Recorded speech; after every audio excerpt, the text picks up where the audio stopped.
Olá, tudo bem? Estamos começando mais um Liberchat, o nosso podcast totalmente interativo, descontraído e você já sabe, né? Muito produtivo. E hoje eu trago aqui para nosso bate-papo, para nossa conversa, uma pessoa muito bacana, Aliás, o nosso podcast está trazendo convidados internacionais, né? Recentemente nós gravamos aqui com o Paulo, do Observatório Aporofobia, e ele não é brasileiro, ele diz que ele é chileno. E agora eu estou com alguém aqui também que não é brasileiro. Eu estou com o meu amigo aqui, eu vou chamá-lo de professor Isidro, tudo bem? Porque eu conheço você como professor. Eu sei que você não é só professor, você é muito mais que isso, né? Mas já quero te agradecer, que você possa ser bem-vindo, mas deixa eu dar um recadinho aqui pro pessoal. Você que ainda não nos segue nas redes sociais, é o momento de fazer isso agora. Então vamos lá. Ative o sininho aí para você ficar por dentro dos nossos conteúdos. Tem o nosso Instagram também, que é Liberchat, tudo junto, _. Vou repetir, Liberchat, _, ok?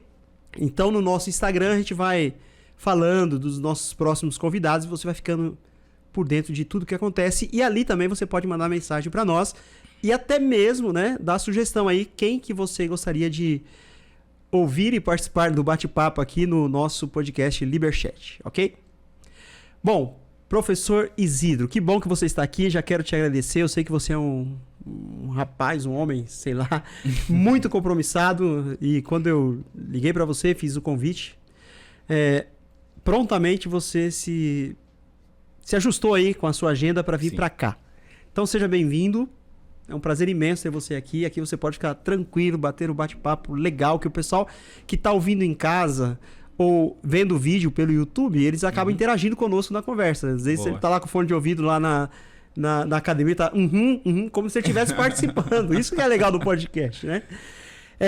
Isidro, eu conheci você, todo mundo já sabe que eu sou professor, né? E quando eu fui dar aula, você estava lá dando aula, eu fiquei sabendo de você e alguém falou assim, ele é um cara muito legal. Eu lembro dessa frase que falaram pra mim, ó, o professor Isidro é um cara muito legal, vocês vão gostar dele porque ele, além de ser professor, ele faz um monte de coisa.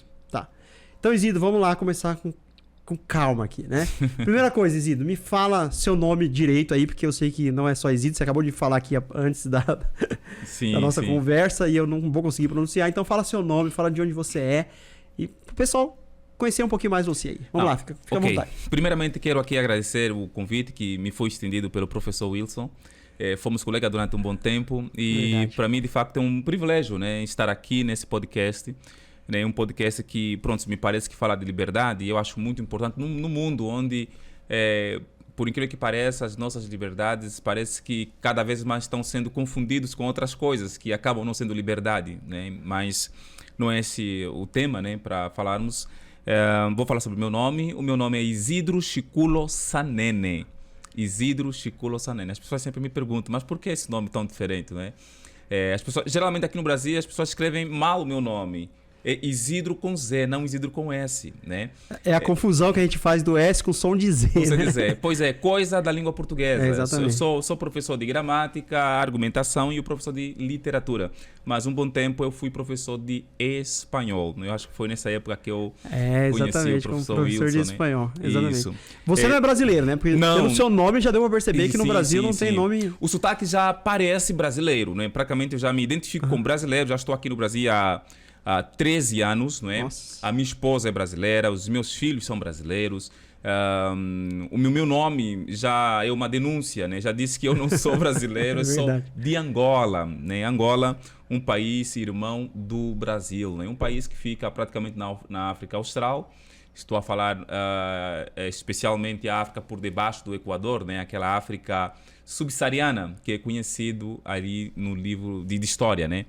Que é Angola, República Democrática do Congo, Zâmbia, Namíbia, Botsuana, África do Sul, Moçambique. Então, são países que cercam Angola no continente africano. Você sabe que tem muitos angolanos que gostam do nosso podcast e ouvem o podcast. Então manda um recado pro pessoal da Angola aí para eles Bem, o primeiro recado que eu dou aqui para os meus compatriotas, os meus conterrâneos, divulguem aí esse podcast, porque eu acho que, pronto, acabei me tornando aqui o primeiro angolano a estar aqui nesse podcast. Não sei se tem mais um outro angolano que já esteve aqui. Você é o primeiro mesmo. Sou o primeiro, né? É verdade.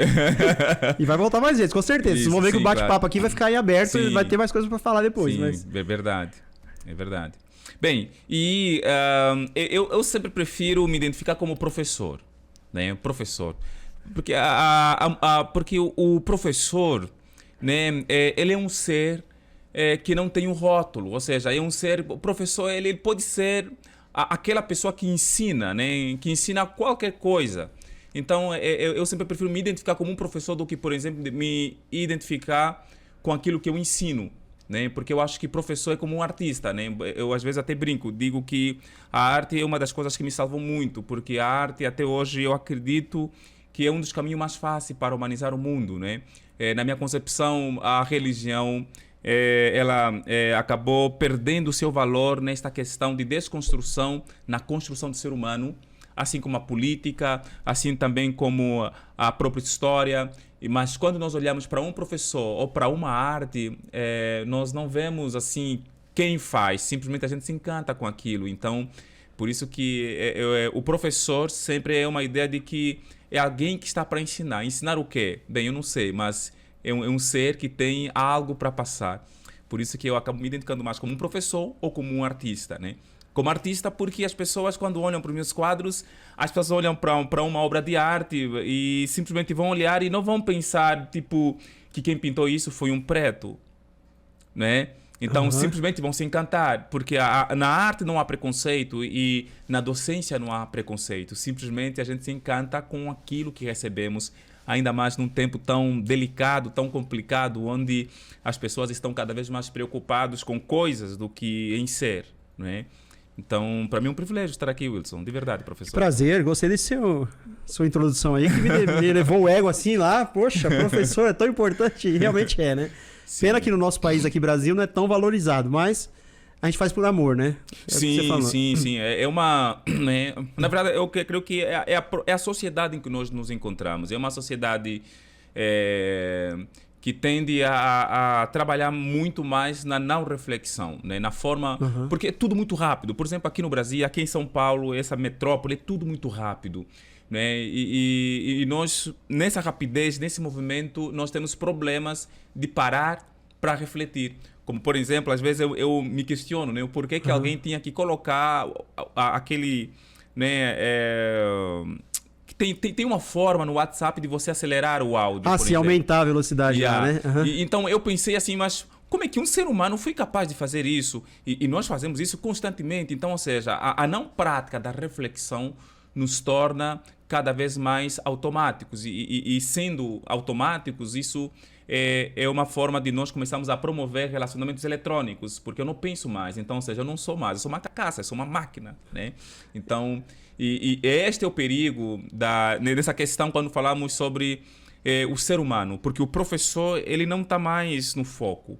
Se nós olharmos, né, na história, vamos poder perceber, por exemplo, que toda a revolução humana se fez a partir da reflexão. Né? Verdade. Tudo foi a partir da reflexão. E a reflexão ela só é possível a partir do momento que tem alguém que ensina.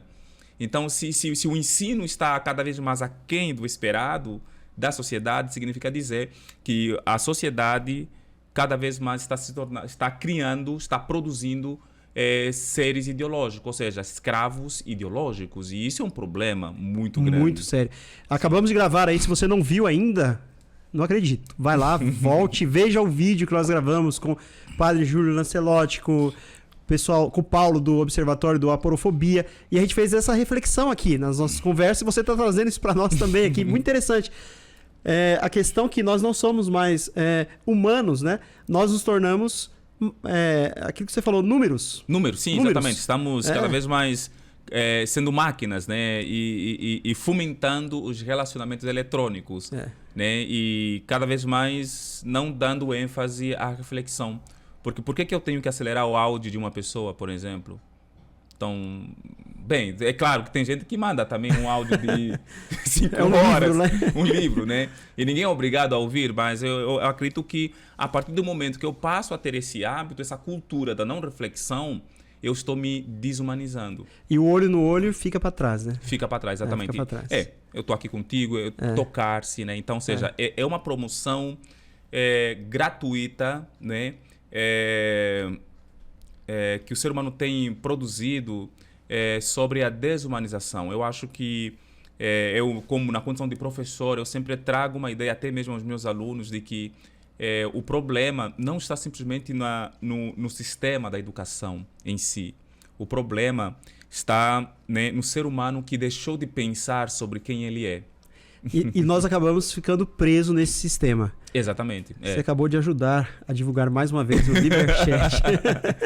Que é a liberdade que tem que ser trazida de volta para nós. Nós fomos criados para sermos pessoas livres. Livres, né? Exatamente. Mas, felizmente, a religião nos prende, o sistema governamental nos prende. Nós vivemos nessa sociedade aí, como você acabou de descrever aí, totalmente submissa a esses sistemas. Sim. Mas, professor Isidro, você já falou aí que você também não é só professor, que você também é um artista, você faz quadros. Me conta mais quais são as suas profissões aí. Depois a gente volta um pouquinho mais para o seu local de origem, para a sua infância. Ok. O meu contato com a arte foi desde a minha infância, né? Como para quem está nos assistindo agora, sabe muito bem que Angola passou praticamente ali 40 anos, né? 40 anos de guerra civil e pesada, uma guerra pesada, especialmente na parte sul de Angola, né? E eu sou do sul de Angola.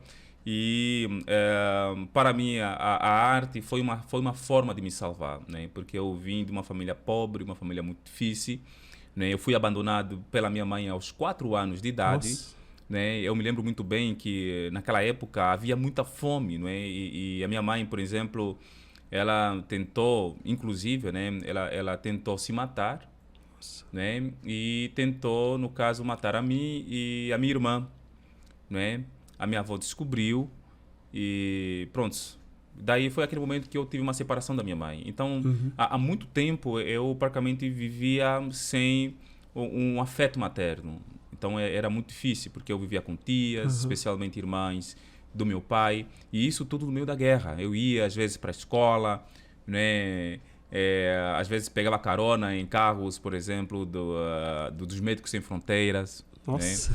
Né? Mas sempre quando via os barulhos, né? Inclusive eu não vou aqui trazer essa questão de maneira assim tão profunda, porque é uma coisa ainda... Né? Que ainda mexe muito comigo até um certo ponto, mesmo que eu tenha passado aí por uma consulta com psicólogo, né? Psiquiatra. Terapia, né? Terapia, exatamente. Então, mas ainda tem muitos angolanos que passaram, que sofreram muito na guerra, que até hoje ainda sofrem. Né? E o meu encontro, uma forma de me curar foi através da arte. Então, o meu primeiro encontro, nesse momento de conturbação, nesse momento de muitas dificuldades, eu passei a olhar a poesia. Então, foi daí que eu comecei a escrever poesia. Então, você é poeta também? Sou poeta. Comecei a escrever livros de poesia. Sim, livros não, eu escrevia versos, né? Poemas, poesias. Depois eu desenhava também, Então, eu me encontrei muito cedo com as letras e as artes. E foi através das letras e das artes que eu comecei a pensar um pouco mais sobre a sociedade, sobre o mundo, né, a humanidade. E é justamente por isso que eu uso a minha arte, a literatura e a pintura como uma forma de nos livrarmos, né, da ignorância, de saber, não como um fim, né, até porque sempre é bom, né, usarmos assim as nossas profissões como um meio. Então, ou seja, se eu sou um mecânico, então eu não preciso ser um mecânico, mas eu tenho que ter uma finalidade, tenho que ter um meio, um objetivo, né? Um propósito, um propósito para isso. E como artista, o meu maior propósito é diluir o conhecimento e ao mesmo tempo livrar o mundo, a sociedade, né? Da ignorância, porque eu acho que um dos maiores problemas hoje da sociedade do mundo é a ignorância. O não conhecer provoca guerra. Você sabe disso, né, professor Wilson? Não conhecer provoca guerra. Então, é aquela coisa, às vezes, eu recentemente, inclusive, né, eu participei, ganhei o prêmio Teresa Pomodoro, estava em Milão, na Itália, não sei se você percebeu. Nossa, parabéns, hein? Sim, foi esse ano, né? Eu estava lá em Milão, na Itália, e para mim foi uma novidade muito grande, porque eu fui representar o Brasil. Que legal, cara. Lá em Milão, né? Inclusive, você que é meu aluno, você acha que você percebeu que eu fiquei uma semana fora da escola devido a esta premiação muito importante, Teresa Pomodoro, né? Devido a uma participação minha na peça Pátridas, né? Que eu participei como ator, né? E eu percebi que lá, eu preto, né? Em Milão, na Itália, as pessoas me respeitavam, né? Olhavam para mim. Você se sentiu valorizado, sim, né? eu me senti muito valorizado. E eu legal. percebi assim, mas por que eu estou sendo valorizado aqui diante desses brancos racistas, né? Por quê?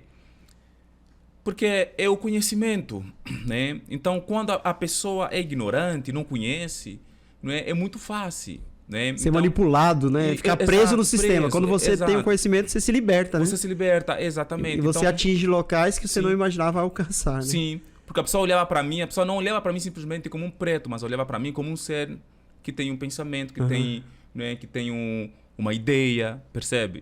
Então, é mais ou menos isso. E hoje, aqui no Brasil, eu trabalho com isso, porque eu não preciso me comportar como um macaco só porque alguém chamou de macaco.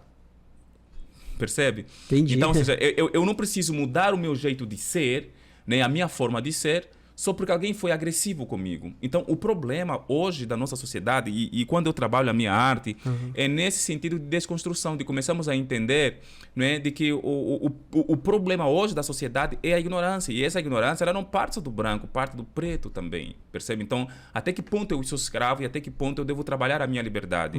Percebe? Então, é isso. Olhando para você, preto, né, e eu entender que além de ser preto, há uma intelectualidade, né, há um ser ali capaz que pode trazer coisas, né, para progredir, para avançar. Nesse exato momento, as minhas ideias, os meus conceitos sobre você como preto, eles acabam se dissipar. Percebe? Profundo isso, hein? Acabam se dissipar. Né, por exemplo, as pessoas hoje dizem, né, quando as pessoas usam até termos racistas, né, como, é coisa de preto, preto é assim mesmo. Então, que nos dá uma ideia de que como se preto, como se negro... Não tivesse nada para oferecer, Não tivesse né? nada para oferecer, percebe? E agora, quando o preto tem alguma coisa para oferecer, caramba, olha... É como se fosse uma surpresa, como se você não fosse ser humano e de repente você se comporta como ser humano. Como ser humano. Infelizmente, essa é a impressão que dá, né? Sim. Então, isso significa que para trazermos alguma mudança significativa na nossa sociedade, nós precisamos primeiramente trabalhar essas dores. Né? Trabalhar essas dores, porque eu como preto, eu me tornei refugiado. Né? Inclusive, eu vou contar aqui uma cena que me aconteceu. Que é a minha chegada aqui ao Brasil. Eu ia perguntar isso aqui agora. Porque você veio para o Brasil no contexto de guerra. Quando você veio para cá, a guerra ainda estava rolando lá na... Não, a guerra em Angola terminou em 2002. Em 2002. E você chega no Brasil quando? Depois? Eu cheguei no Brasil em 2008. Então você não veio fugindo da guerra. Você passou toda a guerra lá, né? Na sua infância você passou a guerra lá. Foi lá. Mas eu cheguei aqui no Brasil numa questão de sobrevivência. Eu cheguei aqui no Brasil com $30 na mão. Só um detalhe aqui pra gente não esquecer, porque eu sou muito curioso. E quando eu converso, você sabe como é que eu sou, né? Você me contou um detalhe aqui. Se não quiser se aprofundar, não tem problema. Que eu sei que você me... tá em tratamento aí justamente por causa da guerra. Sim. Mas você viu sua mãe depois dos 4 anos? Você conheceu sua mãe depois? Sim. Eu conheci a minha mãe aos 18 anos. Aos 18. Depois dos 4, só aos 18. Isso. Depois dos 4, só aos 18 anos que eu voltei a conhecer minha mãe. Mas, obviamente, já não tinha aquele vínculo, já não tinha mais aquele vigor, né? Aquele afeto. Né? Até hoje ainda nós não temos, né, aquele entrosamento mesmo de pai, mãe e filho. Mãe e filho, porque uma boa parte da minha vida praticamente eu vivi sem mãe, né? sem esse afeto de pai e de mãe. E de pai principalmente porque meu pai ele era extremamente agressivo, era muito agressivo. Né? Eu me lembro que uma vez assim, que eu fugi de casa, assim, que foi... Nossa, eu apanhei muito do meu pai. Meu pai ele tinha uma forma de bater, né? Que ele tirava a minha roupa toda, colocava, por exemplo, num balde d'água e despejava-me com a água e pegava mangueira e batia-me muito forte, muito forte. Então, eu tenho memórias assim, né, do meu pai tristes, né, da minha infância. E Foram momentos assim, difíceis. Mas Ele ainda vive, seu pai? Sim, ainda vive. Hoje ainda mudou vive. o pensamento dele ou ainda continua naquele... Olha, o meu pai, na verdade, ele... Bem, enfim, eu não acompanho muito a vida dele, não é? Não acompanho muito, até porque nós não chegamos a ter esse afeto. O que você está contando é impossível, né? Infelizmente. Então, não conseguimos ser amigos, né? Ele continua a ter a vida dele, né? O meu pai, ele é alcoólatra, não é? Então, ele tem outros filhos, são mais ou menos 26 filhos, assim, né? Teve alguns que morreram, né? Mas é mais ou menos esse total aí de números de filhos que ele tem, não é? E eu tinha que cuidar da minha vida, né? Teve momentos, assim, muito difíceis que eu queria tirar a minha vida. Foi uma vez que eu sofri tanto, mas tanto, né? Que depois eu passei a morar com meu pai, né? Porque eu fui muito explorado na minha infância. Muito explorado, né? E teve um momento que eu queria me matar. E eu era menino.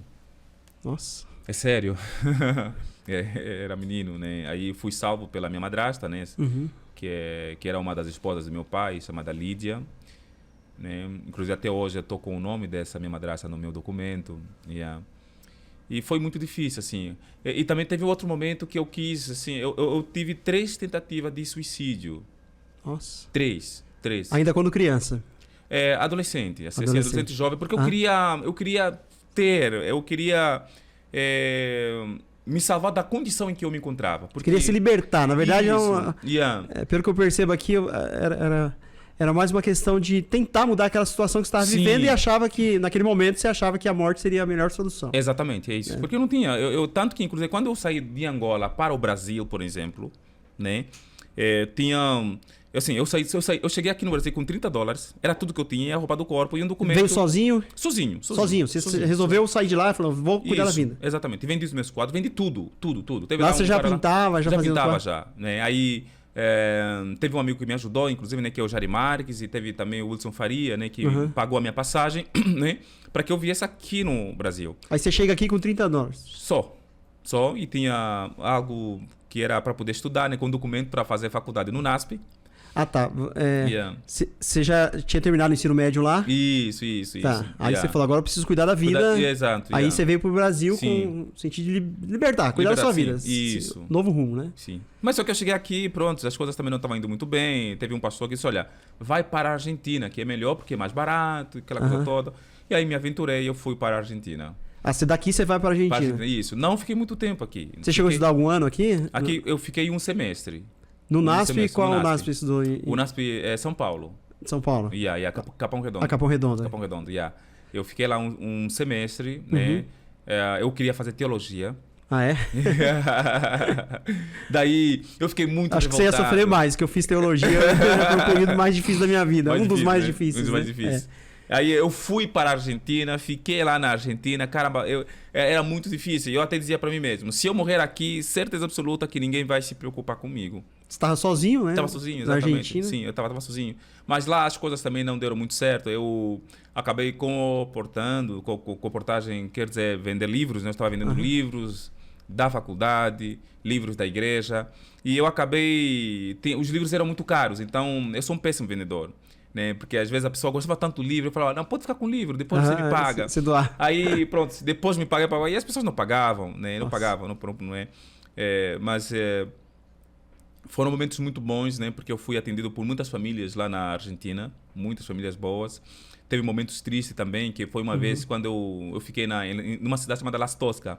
Essa cidade é uma colônia alemã. Quando lá cheguei para fazer a reportagem, todo mundo me olhava assim, quem é esse cara? Era o único negro naquela cidade. Nossa, imagina. Naquela cidade. As crianças assim olhavam.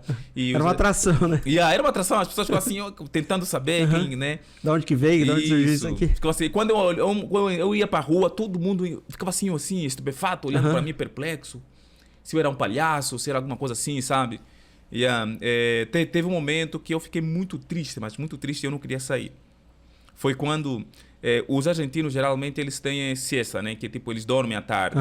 Eles comem, almoçam e dormem. Vão descansar um pouco. Isso. E eu comi, e eu tô vendo todo mundo tá dormindo um pouquinho, e eu queria ir pra rua. E as ruas eram quase desertas, assim, né? Porque todo mundo tava em casa, né? Dormindo, porque As lojas lá abriam às 15 horas, 15, 16 horas estavam abrindo. Então fecha o quê? Ao meio-dia e abre às 15? Isso, exatamente. Todo dia, né? Todo dia, exatamente. Aí não vê ninguém na rua. Não, era um deserto. Aí viu uma criança, olhou pra mim e chorava. Nossa. Ai, eu vi, meu Deus, aí tava chamando os cachorros a gritar. E eu me dizia, eu tô ferrado aqui, o que é isso? O que é isso? E depois de pouquíssimo tempo eu só vi os policiais me cercaram. Só vi a moto e tudo mais. Yeah. Foi um momento difícil. Eu tinha aqui na televisão para dizer que eu era um visitante lá na cidade. Nossa. É sério. Né, para ninguém ficar com medo. Então, mas depois dali eu não consegui regressar na universidade. Só esse medo que eles tinham é por causa da cor da sua pele? Da cor. Porque alguns achavam que... Porque o preto, o negro, sempre há uma ideia que o Ocidente promove de que nós somos perigosos. Né? Nós somos perigosos, entendeu? Então... essa é uma narrativa construída pelo Ocidente. É o racismo estrutural, exatamente. O racismo é estrutural, né? Que mesmo que nós tenhamos condições, mas as pessoas sempre tendem a nos olhar como pessoas não gratas, como pessoas pobres. Né? Eu vou fazer um adendo aqui, até fazer uma denúncia aqui. Mas é o seguinte, eu achava que eu nunca ia passar por isso, esse problema de racismo. Eu sou negro, eu me considero negro, sim. eu sou negro. Sim. Tá vendo aí, tá vendo que eu sou negro. Quem tá ouvindo pelo Spotify, é claro que não tá me vendo, mas quem tá assistindo pelo YouTube tá vendo que eu sou negro. Sim. Então, nesse momento, há dois negros aqui conversando. Mas eu achava que eu nunca passaria por isso, porque eu nasci no Brasil. Né? Eu nunca morei fora. Mas recentemente, você tem noção, eu resolvi pegar uma parte que o governo tá liberando aí do Fundo de Garantia. Então, fui até a Caixa Econômica, olha só, para sacar ali, acho que é R$1.000 que o governo estava liberando aí, né? Era o mês do meu aniversário e tal, eu podia sacar. Fui lá, o documento certinho, entreguei. Na hora que eu assinei o último documento lá para poder ir até o caixa para poder sacar o dinheiro, a mulher que me atendeu falou assim, olha, essa assinatura não é sua. Caramba. Eu apresentei o documento. Falei, olha, tá semelhante a assinatura. Claro que igualzinho ninguém nunca faz, né? É difícil fazer tudo certinho ali, daquele jeito. Sim. Mas era a minha assinatura, eu sempre assino desse jeito. Ela falou, não é a sua assinatura, assina de novo. Eu assinei de novo. Ela falou, não é a sua assinatura. Levantou-se, saiu, foi até o caixa, né? Chamou um gerente, o outro lá, e falou, olha, essa assinatura é dele mesmo? Olha o tom que ela já chegou pro outro também, né? Meio que desconfiada, claro, né? O outro falou, não é dele, não. Naquele momento, eu senti na pele acho que 1% que você sentiu, que você tá me contando que sentiu muito mais, né? Ali foi só 1%. Eu falei, nossa, como é triste você ser taxado de alguma coisa que você não é, apenas pela cor da pele ou cara de pobreza. Não sei se tem cara de pobre, mas era um dos dois ali, né? Sim. E aí eu falei pra ela, não, acho que a senhora tá equivocada. A minha assinatura é essa. Pra minha sorte, resumindo a história aqui, quem tem que falar mais é você. A caixa fica bem em frente ao apartamento onde eu moro. Eu falei, eu moro aqui na frente. Sim. Tá? Ela falou, então vai lá buscar um outro documento. E eu fui lá e peguei todos os documentos que eu tinha. Passaporte, tudo que eu tinha lá. Inclusive a minha carteirinha de jornalista, que recentemente eu consegui né, pegá-la. E aí eu fui lá e falei pra ela, falei, é o seguinte, eu vou assinar novamente o papel. E se, por acaso, a senhora disser que essa assinatura não é minha, eu vou ligar pra polícia agora, pra imprensa. Pra fazer a denúncia. E nós vamos fazer a denúncia agora. Vai todo mundo pra delegacia, não vai? Eu falei, vai. Aí vai. Eu falei, agora vai. Então eu tive que agir de uma maneira mais enérgica ali. Aí ela falou, assina de novo aqui. Aí eu assinei. Eu tava nervoso, então quando você assina mais nervoso, a assinatura ficou totalmente, realmente, aquela que eu assinei por último, talvez não parecia com a original que eu tinha assinado anterior. Ela falou, tá vendo aí, mas eu vou aceitar assim mesmo. Entendeu? E acabou aceitando a minha assinatura, eu consegui sacar o dinheiro, já gastei, é claro, é óbvio, né? Mas é chato você ser discriminado pela cor da pele. Sim. Quando ela percebeu que eu não era qualquer um, que era um professor, jornalista e tal, aí ela começou a falar, não, mas eu aceito aqui até os moradores de rua. Eu falei, mas são seres humanos, por que você não vai aceitar? Exato. Não é? Sim. Entendeu? Então, eu imagino que você passou realmente é terrível. Pessoal que tá nos ouvindo aí, por favor, tente acabar com esse preconceito aí, porque nós somos seres humanos. Sim, claro. Não tem nada de anormal aqui, só a cor da pele que é diferente. Porque... Sim. Não, e é muito interessante porque essa questão do racismo, né? Às vezes eu digo que o racismo só vai acabar o racismo a partir do momento em que o preto, né, começar a dialogar com ele mesmo, né? E resolver as dores, né? Entre nós, como preto. Eu, africano, você, afrodescendente, para a gente discutir um pouco, conversar um pouco sobre as nossas dores, né? Depois disso, aí, né, para ter uma mudança de comportamento social, será muito importante com que as nossas narrativas, né, não estejam simplesmente baseadas, por exemplo, sempre naquela, né, na autodefesa de que, por exemplo, tá, ok, por que eu não estudo? Não estudo porque o governo não me dá condições para estudar, mas onde está a disposição para estudar? Aonde está a força para estudar, percebe? Então, assim, por que né, de repente, né, por que no Brasil, por que não há representatividade preta, negra no Congresso? Não há porque os pretos, por exemplo, eles não têm uma certa visibilidade. Ok, mas vamos lá. Se nós olharmos para os americanos, obviamente não vou ter que fazer aqui uma comparação, porque a história é totalmente diferente, mas por que Obama foi eleito presidente dos Estados Unidos? Foi eleito por quê? Porque as ideias deles eram boas? Porque eu acho que ele não tinha muita coisa. Acho que até o novo presidente está fazendo mais do que Obama fez, por exemplo. Mas Obama, ele foi eleito um presidente preto e negro simplesmente porque as pessoas queriam uma representatividade. Então, para o negro brasileiro, o que convém? Aquele branco que pensa, por exemplo, numa proposta assistencialista para poder ajudar os pretos, ou votar, por exemplo, num preto progressista, por exemplo. Assim, estou trazendo aqui essa uma boa questão, reflexão, né? claro. Só para a gente pensar, percebe? Então, o preto, o negro, ele só vai sair dessa condição, né? Da condição que ele se encontra a partir do momento que ele começar a trabalhar as suas dores. Porque se eu não começar a trabalhar as minhas dores, começar sempre... Isso não estou a falar de vitimização, porque eu creio que há racismo no Brasil, e o racismo no Brasil é brutal, né? É cruel, porque ela começa logo com o próprio hino nacional, o hino federal, né? E até mesmo se a gente entrar na questão de cotas e tudo mais, nós vamos poder perceber que o racismo está ali. E nós não queremos perceber. Mas eu, como preto, eu não quero mais, por exemplo, que alguém me diga que, olha... eu não consigo certa coisa porque alguém está na frente. Quando, na verdade, eu tenho que começar a entender e a perceber de que eu posso ser muito mais do que esse branco. Percebe? Eu posso até votar num preto de direita ou num preto de esquerda, porque o que muda o país não é o sistema político, democracia, até mesmo a democracia não é... Se nós olharmos, os países mais desenvolvidos do mundo não são países democráticos.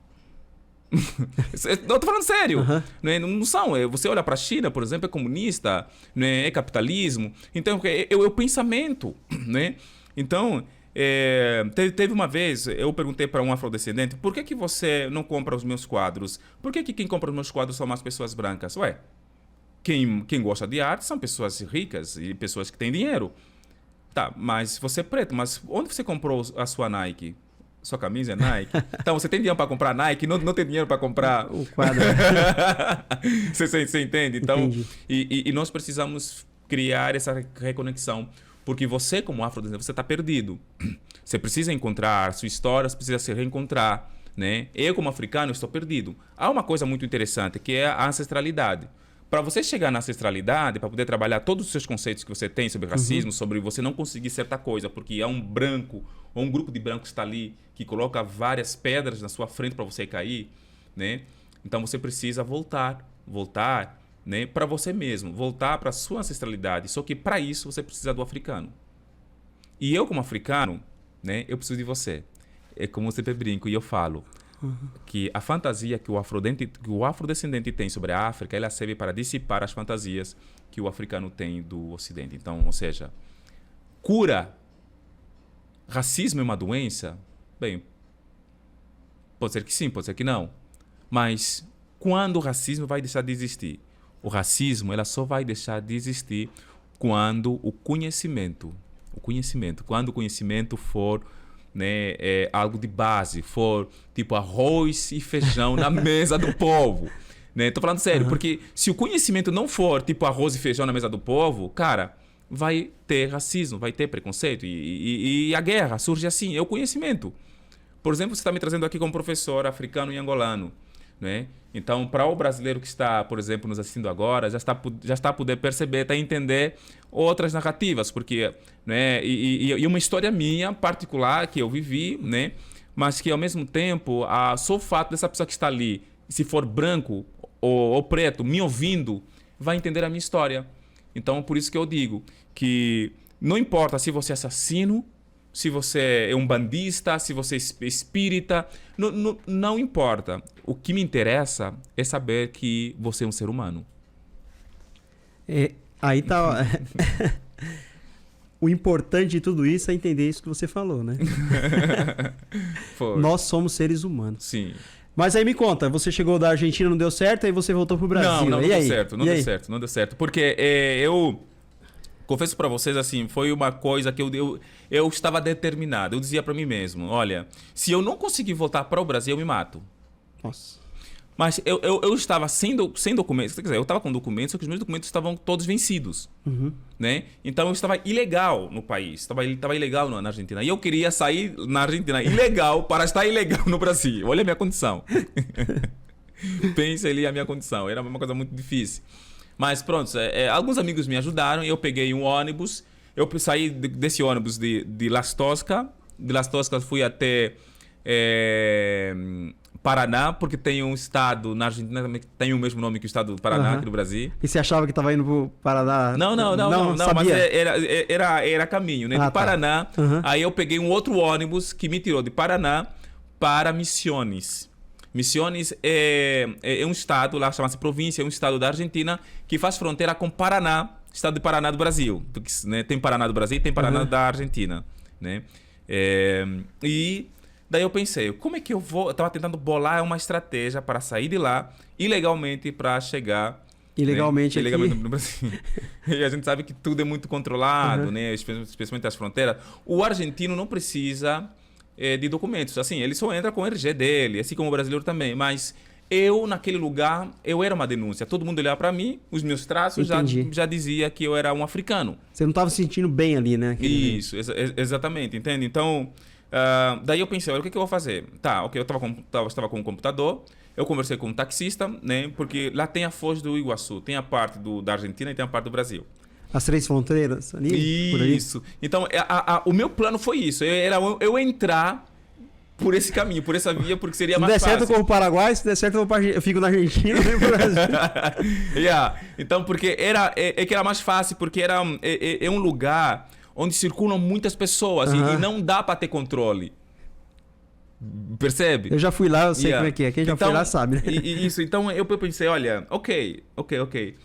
Só que daí eu depois pensei, tem uma parte que se você for por parte do Brasil, tem fronteira, tem controle.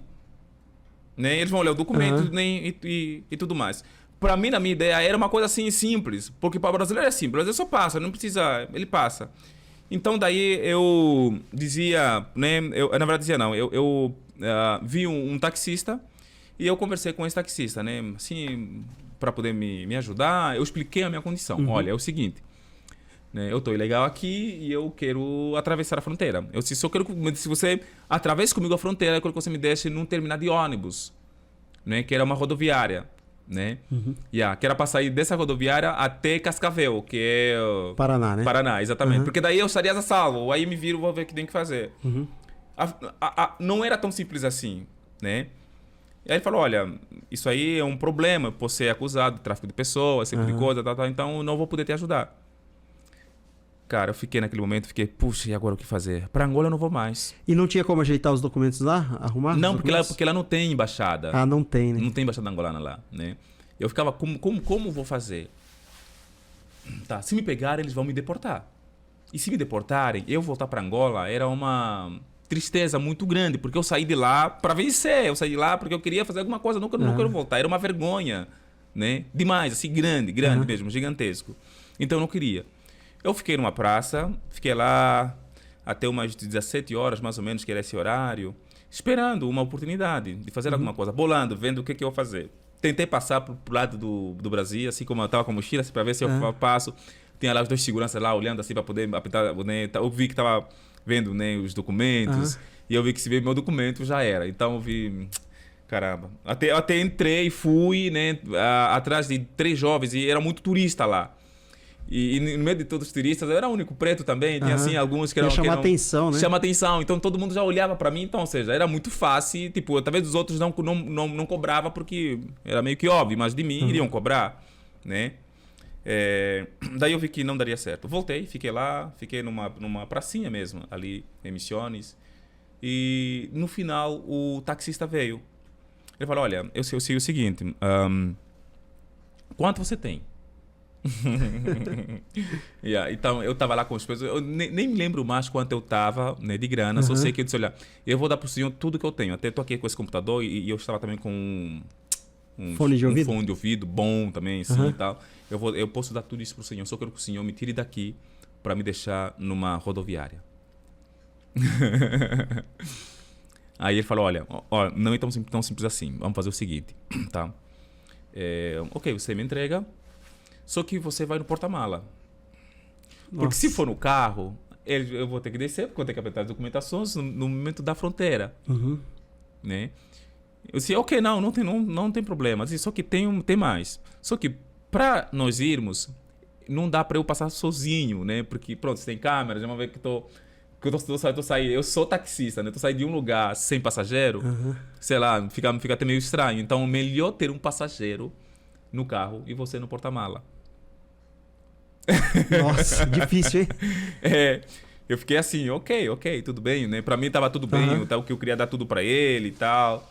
Aí eu subi, né? Fiquei no porta-mala e estava lá esperando. Acho que deu quase uns 45 minutos, mais ou menos, esperando. Dentro do porta-mala? Dentro do porta-mala.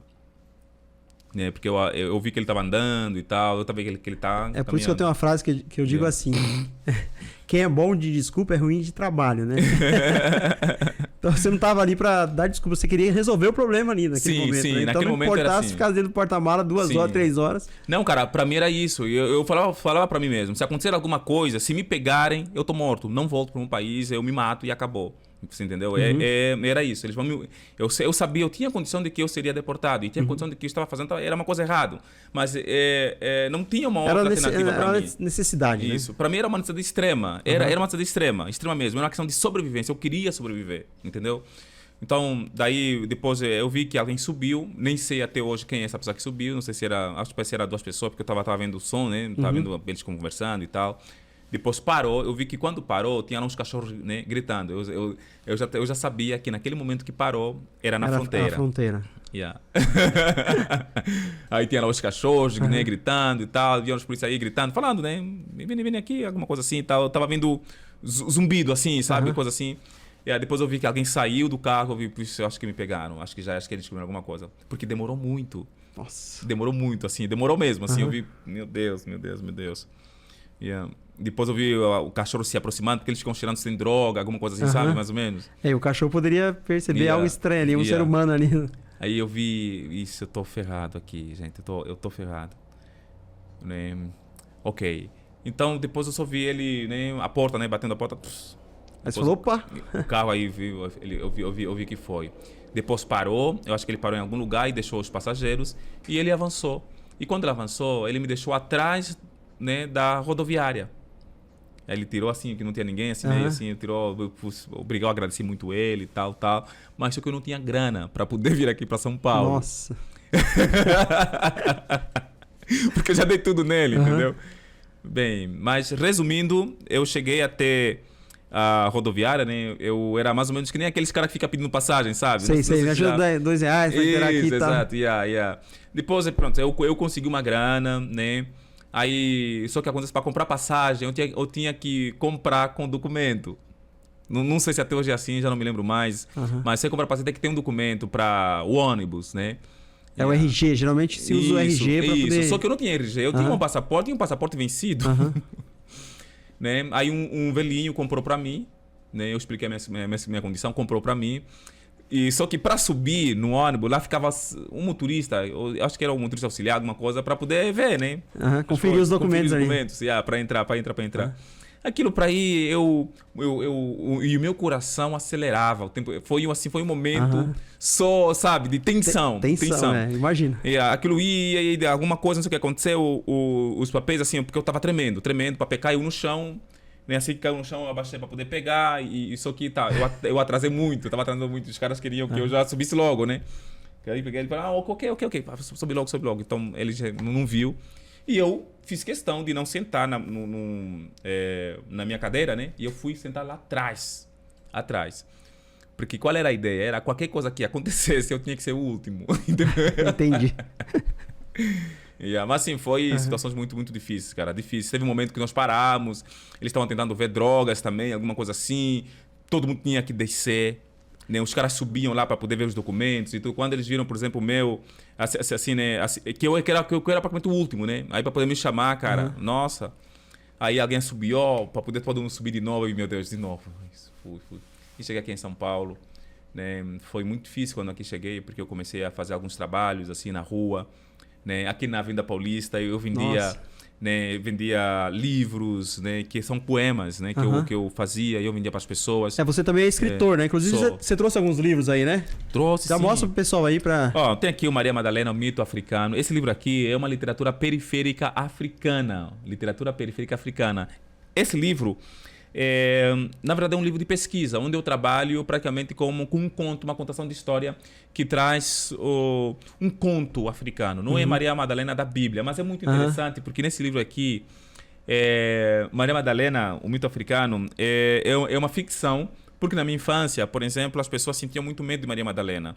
Maria Madalena era uma pessoa que fugia com as pessoas, com as crianças, por exemplo. Nossa. Então tinha lá um horário, tipo 18 horas, ninguém tinha que sair. E se sair, Maria Madalena pegava.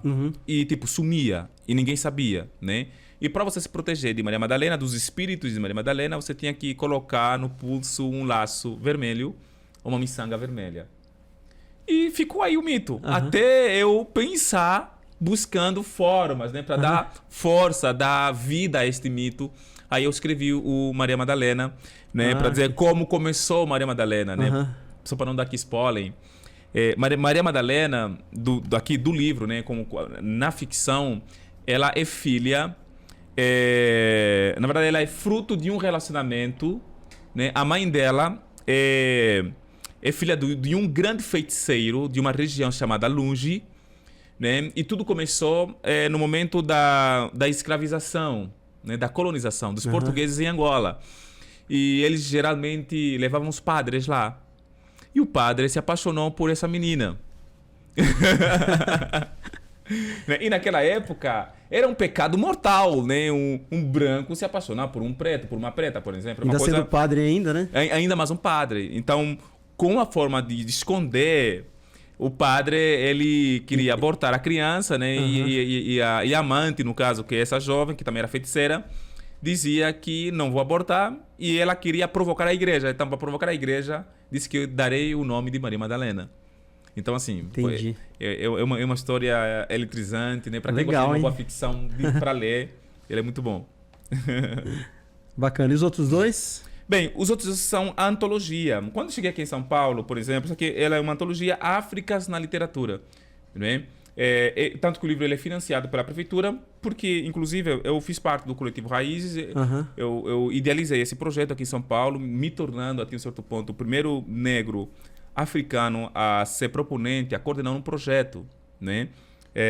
Contemplado pela Secretaria Municipal de Cultura. Então, para mim, foi um grande prazer, e eu acho que este é o caminho, né? Esse livro ele vem para poder trabalhar a questão da lei sobre o ensino da história africana afrodescendente nas escolas. Né?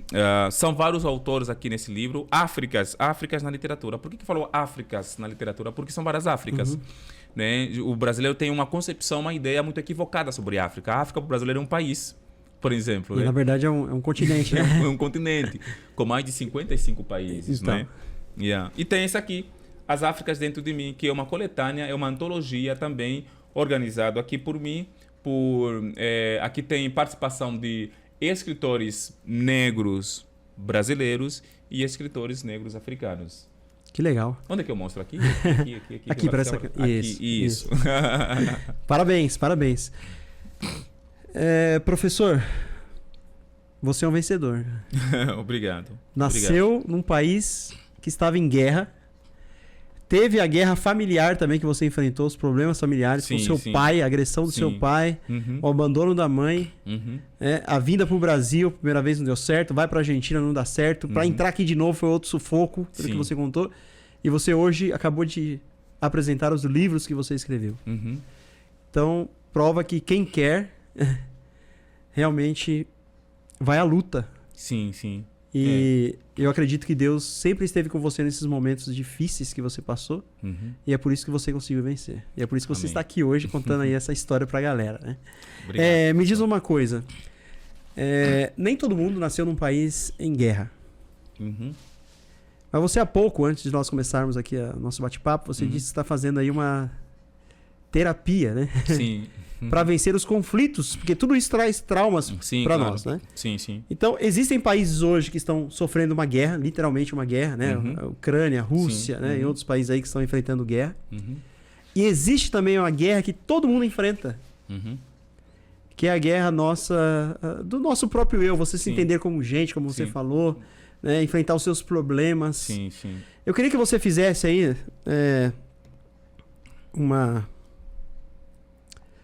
Desce aí pra galera que tá passando por esse tipo de problemas, né? Falasse alguma coisa pra eles, pra que ajudasse eles a superar assim como você superou, porque não é fácil passar o que você passou. Eu sei que você não está se aprofundando, que você mesmo já me contou coisas que eu falei, cara, como é que você conseguiu sobreviver a isso, né? Sim. Que ocorreram na guerra. Parece que você chegou a perder um irmão na guerra, né? Sim. O que você diria pra alguém que tá neste momento enfrentando uma guerra no país? Interior, né? E a guerra interior também. Sim. Porque parece que quando você enfrenta qualquer tipo de guerra, dificilmente você vai escapar. Você pode escapar da guerra, sobreviver, mas os sintomas da guerra parece que permanecem com a pessoa quase que a vida toda, né? Sim. São cicatrizes, As né? cicatrizes, né? Cicatrizes. E às vezes dói ainda, né? Parece que são cicatrizes que ainda não foram... Sim. Feridas que ainda não foram cicatrizadas totalmente, né? Sim. Bem, apesar de, assim, eu até poderia trazer mais relatos, né, a respeito da minha história, mas eu escrevi um livro, o tema do livro é A Sociedade dos Outros. Legal. Né? Não trouxe para mostrar. Não trouxe. Eu trouxe apenas os novos, né? A Sociedade dos Outros. Nós vivemos hoje num mundo, numa sociedade dos outros, né? Porque há uma tendência muito grande em sermos reconhecidos, né? Então, é claro, mais do que nunca, óbvio, que a sociedade contemporânea hoje está enfrentando talvez uma das piores guerras, que é a guerra do eu. Né? Porque esse eu, ele está desfragmentado, e para arrumar todos os cacos, né? E eu fazer desses cacos como um espelho para me ver, é um grande desafio. Não sei se vocês conseguiram entender aqui a metáfora. Foi filosófico, muito profundo, mas eu consegui entender. Se você quiser... Sim. Então, apesar de ser uma concepção, um conceito, né, aparentemente profundo, né, porque para eu me ver eu preciso de um espelho. Esse espelho sou eu. Só que esse espelho, ele está quebrado, são fragmentos. Está em cacos. Né? Tá, deixa eu ver se eu consigo entender, que talvez quem está ouvindo a conversa talvez está com a mesma dúvida que eu. Sim. Eu preciso de um espelho. Isso. Aí você falou que esse espelho sou eu. Isso. Certo? Isso. Só que... E tá quebrado esse espelho. Isso, sim. Certo? Uhum. Então eu olho para o outro? Exato. E me comparo com o outro? Pois, porque é muito mais fácil se iludir. A ilusão é uma coisa... É melhor, porque o tempo que nós estamos vivendo hoje, a verdade é dolorosa, a verdade dói, né? Então, ou seja, a hipocrisia... Parece ter mais sucesso, né? Sim, a hipocrisia é uma coisa que nos conforta, é um conforto. Então, como eu não me enxergo, não consigo me ver, porque são vários fragmentos, são vários cacos. E para eu arrumar esses cacos, dá um trabalhão danado, né? Porque além de eu arrumar... Você tem que enfrentar, você pode se machucar com os cacos quebrados, né? Posso se machucar com esses cacos quebrados, né? Além de eu ainda limpar para que se torne aquele espelho, de fato, para que eu possa me ver. Se enxergar como você realmente é. Exato. Então, esse outro é muito mais satisfatório, me satisfaz. Então, como esse outro me satisfaz, eu me iludo. Então, a ilusão acaba sendo, né, um grande vilão dessa guerra interior que nós estamos vivendo hoje. Né? Essa realidade alternativa, ela fomenta esses relacionamentos eletrônicos, né? Em que você percebe que, por exemplo, diante de tantos amigos que você acha que tem, você não tem ninguém. Na hora que né? você precisa de um... Exatamente. Na hora que, e o problema é o quê? Talvez não só na hora que você precisa de um, porque até você mesmo é tóxico para si mesmo. Esse é o problema. Né? Percebe? Então, eu sempre penso na ideia da filosofia do retorno, né? Eu poderia ter vários motivos assim para não ser o que sou hoje, né? Porque eu acredito que a vida, né, que nós estamos vendo hoje é como se vivêssemos numa selva, né? Então eu preciso aceitar de que eu tenho condições, eu tenho capacidade suficiente, né, para ter o que o outro tem, para fazer o que o outro sabe fazer, né? Porque né? Por que eu tenho que olhar, por exemplo, para cantores famosos, né, que tem uma carreira, ou para uma pessoa que tem, enfim, uma condição melhor do que a minha, quando eu, por exemplo, eu posso ter também, né?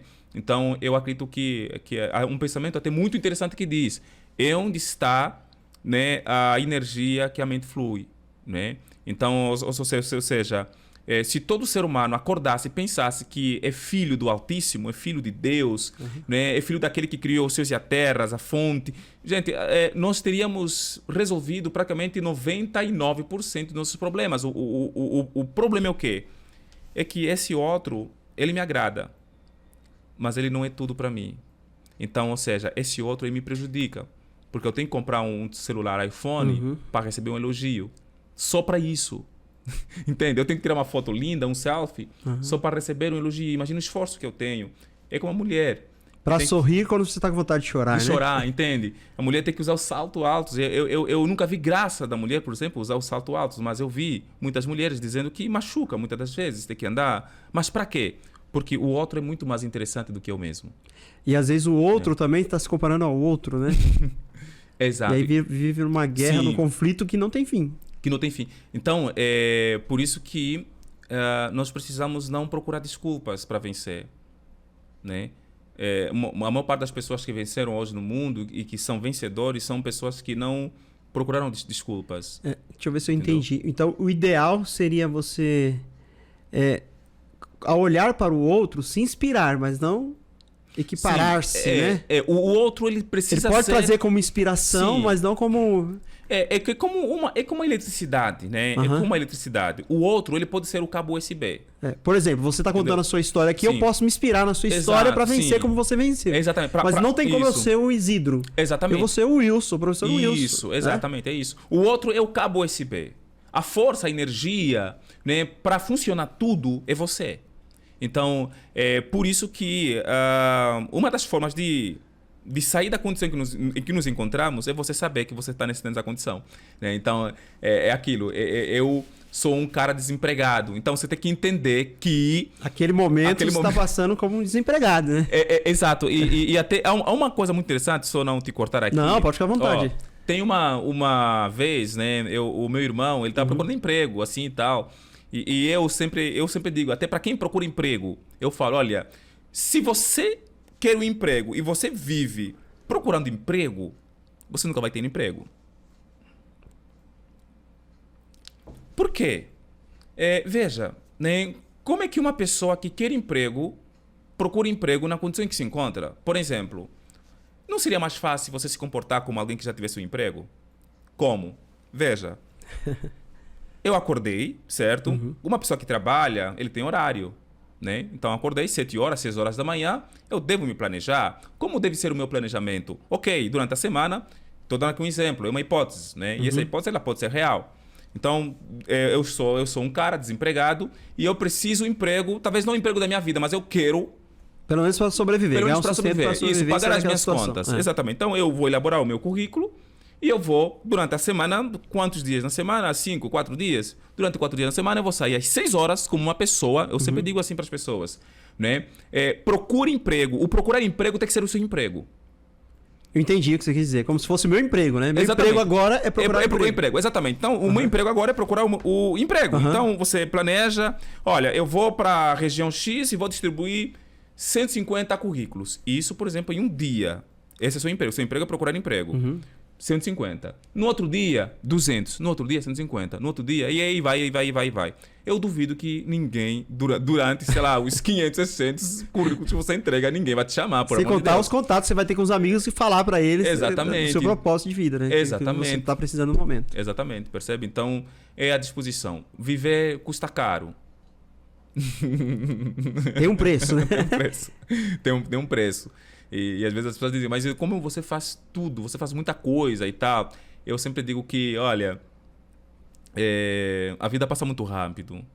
Né? Então, eu acho que, enquanto jovem, eu tenho que trabalhar o suficiente para que amanhã, quando eu atingir uma certa idade, eu possa apenas só...